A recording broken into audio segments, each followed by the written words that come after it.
Bonjour à tous, voici la minute du bonheur.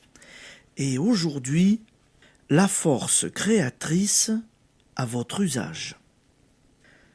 Donc, tout ce qui vous concerne, vos joies, vos peines, la santé, la maladie, l'abondance, la pénurie, obéiraient aux lois mêmes qui font tourner la terre autour du soleil? Oui, car la force créatrice est une. Cela vous surprend.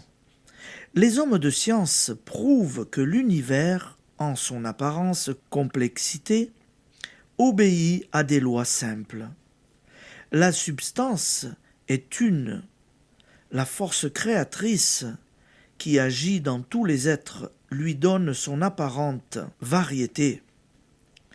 Des savants en ont fait l'expérience en greffant par exemple sur l'aorte abdominale d'une vieille chatte un segment de carotide de chien. Au bout de quelques mois, l'artère de chien était devenue artère de chatte. Cette vérité était déjà contenue dans les contes de Mère Grand. Lorsque la fée de Cendrillon transforme une citrouille en carrosse et des souris en chevaux, elle témoigne de cette unité, au temps très ancien.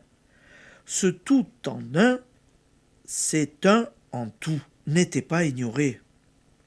C'est pourquoi les croyants qui n'osent pas ennuyer Dieu avec leurs affaires personnelles ont tort, car la prière est la plus haute application des lois de la pensée force, de la pensée et de la parole créatrice. La prière est amour et louange.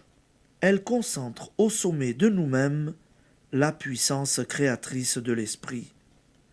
Il ne s'agit évidemment pas de la répétition machinale des pates nôtres, assaisonnée de la crainte de n'être pas exaucé, mais d'entrer dans le jeu de la force créatrice, de la force d'attraction toute puissante, parce qu'amour et foi sans réplique, pour négligeable que paraisse notre nécessité, dans l'immense univers, nous avons droit de recourir à la prière.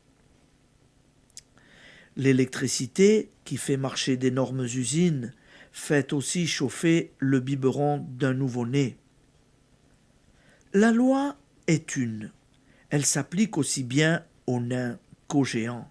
Il en est de même en tout ce qui vous concerne, et cette loi qui préside à l'évolution des mondes joue également pour votre bonheur, à vous qui n'êtes qu'un atome dans l'immensité.